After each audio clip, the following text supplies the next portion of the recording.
الحمد لله القائل لا يحب الله الجهر بالسوء من القول إلا من ظلم وكان الله سميعا عليما. أشهد أن لا إله إلا الله وحده لا شريك له وأشهد أن محمدا عبده ورسوله. اللهم صل وسلم على سيدنا محمد وعلى آله وصحبه أجمعين. أما بعد، فيا أيها المسلمون اتقوا الله، أوصيكم وإياي بتقوى الله فقد فاز المتقون. قال الله تعالى: يا أيها الذين آمنوا اتقوا الله حق تقاته ولا تموتن إلا وأنتم مسلمون. Muslimin dan muslimat yang dirahmati Allah sekalian, marilah kita meningkatkan keimanan dan ketakwaan kepada Allah Subhanahu wa taala dengan bersungguh-sungguh melaksanakan segala perintahnya dan meninggalkan segala larangannya. Mudah-mudahan kita akan beroleh kejayaan di dunia dan di akhirat. Khutbah kali ini bertajuk COVID-19, elakkan bicara tanpa pahala. Muslimin yang berbahagia, dalam suasana yang tidak menentu kini akibat pandemik COVID-19 dan pelbagai ancaman lain yang sedang meragut kebahagiaan kemanusiaan, terlalu banyak unsur-unsur negatif yang muncul dan memberi kesan kepada perwatakan manusia. Ada yang menghadapi konflik diri, nilai, kekeluargaan dan persahabatan.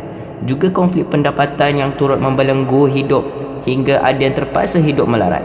Tuntutan Standard of Procedure SOP pandemik COVID-19 yang antaranya berteraskan jarak berkomunikasi sedikit sebanyak memberi kesan agak besar bukan sahaja kepada corak dan bentuk perhubungan, malah yang lebih besar dari itu ialah tertib lisan dan fizikal juga kadang-kala mencerminkan kita semua hidup dalam tekanan yang bersangatan sifatnya.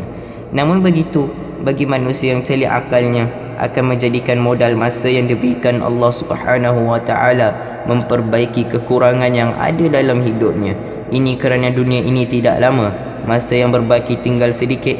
Tanda-tanda akhir zaman saat untuk dikiamatkan oleh Allah sudah terlalu hampir dan telah pun ditunjukkan oleh Allah Subhanahu wa taala, tetapi kita masih lagi dengan perangai yang lama seolah-olah kita tidak akan mati. Oleh itu, lakukanlah amal soleh sebaik mungkin. Masa yang ada dan yang akan datang itu sewajarnya dimanfaatkan. Carilah redha Allah Subhanahu wa taala. Kita tidak tahu bila masa kita bakal berjumpa Allah. Amalan kita sedikit, maksiat kita banyak. Kita habiskan umur kita dalam keadaan sia-sia. Manfaatkan diri kita yang masih wujud termasuk lidah kita. Dengan lidah kita mampu berzikir atau saling menasihati sehingga mampu menabung banyaknya ganjaran pahala. Namun sebaliknya, juga dengan lidah mampu mengikis tabungan ganjaran pahala seseorang lalu menyeretnya ke neraka jika tidak dimanfaatkan ke arah kebaikan. Justru itu, kesadaran seseorang itu terhadap fungsi lidah akan mendorong diri untuk menjaga lidah. Dengan erti kata lain, tidak bercakap-cakap kecuali percakapan yang itu bermanfaat, yang akhirnya mendapat ganjaran di sisi Allah Subhanahu wa taala. Hadis daripada Abu Hurairah radhiyallahu anhu bahawa Rasulullah sallallahu alaihi wasallam bersabda, "Min husni islamil mar'i tarkuhu ma la ya'nih." Sesungguhnya di antara kebaikan seseorang Islam itu ialah dia meninggalkan perkara yang tidak bermanfaat. Riwayat At-Tirmizi.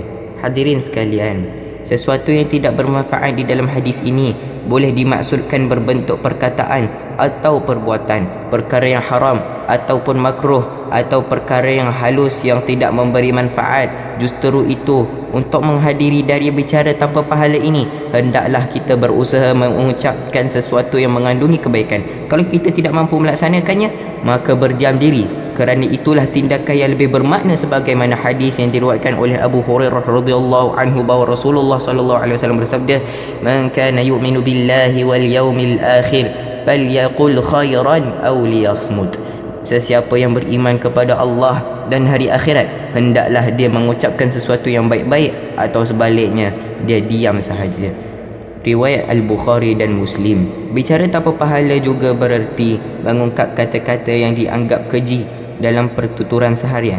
Biasanya lafaz-lafaz yang berunsur carutan dan lucah atau yang seumpamanya, sama ada berbentuk sindiran atau lebih dahsyat lagi secara terus terang. Namun bagi orang yang beriman kepada Allah Subhanahu wa taala, nescaya tidak akan tergamak melacurkan lidahnya dengan percakapan dan bahasa-bahasa yang keji.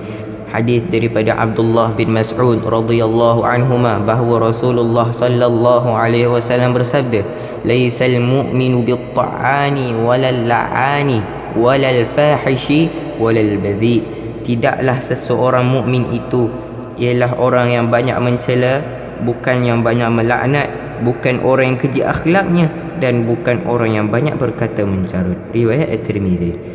Sebenarnya orang yang buruk sikapnya akan memandang buruk kepada orang lain, sentiasa bersangka buruk kepada orang lain, malah menganggap orang lain tidak ikhlas, ada kepentingan, nak popular dan sebagainya. Sebenarnya dia yang memiliki sifat-sifat buruk tersebut. Contoh yang berlaku dalam suasana COVID-19 ini, ada orang tidak patuh arahan menghadkan bilangan jemaah dan Jumaat dengan menuduh pihak-pihak tertentu makan gaji buta, tak buat apa-apa, jaga periuk nasi sendiri dan memang suka meninggalkan solat Jumaat. Muslimin yang dikasihi Allah sekalian, sesungguhnya bencana keburukan lidah itu jika diperincikan terlalu banyak seperti dusta, mengumpat, mengadu domba dan lain-lain lagi. Namun apa yang penting semua itu adalah angkara keburukan lisan. Kadang-kala amat sukar untuk mengawal lisan agar kerap berbicara soal yang baik-baik sahaja.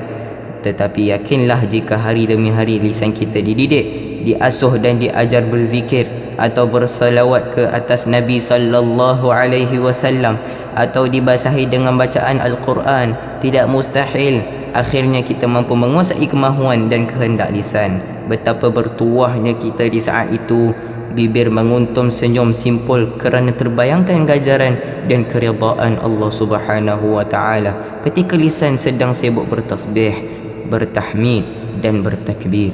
Sesungguhnya tiada satu perkataan yang terzahir terlepas daripada catatan Allah. Tidak ada suatu kata yang diucapkannya melainkan ada di sisinya malaikat yang siap sedia mengawal dan mencatat segala-galanya, seperti mana firman Allah Subhanahu wa taala dalam surah Qaf ayat 18, A'udzu billahi minasyaitonir rajim, ma yalfidhu min qawlin illa ladayhi raqibun 'atid. Tidak ada sebarang perkataan yang dilafazkannya atau perbuatan yang dilakukannya melainkan ada di sisinya malaikat pengawas yang sentiasa bersedia untuk menerima dan menulisnya. Sesungguhnya bukan sahaja perkataan, malah perbuatan yang menamsilkan perkataan seperti jari jemari juga tidak lari dari pandangan Allah Subhanahu wa taala. Catatan malaikat yang taat dan pertimbangan neraca Allah Ta'ala di akhirat kelak yang akan dipertanggungjawabkan sepenuhnya kepada diri kita. Muslimin yang dikasihi Allah sekalian, mengakhiri khutbah pada hari ini, marilah kita hayati pengajarannya untuk dijadikan pedoman dalam hidup kita. Antaranya yang pertama, umat Islam perlu menjaga tertib diri sepanjang pandemik COVID-19 ini dengan mengikut SOP yang telah ditetapkan oleh pihak pemerintah.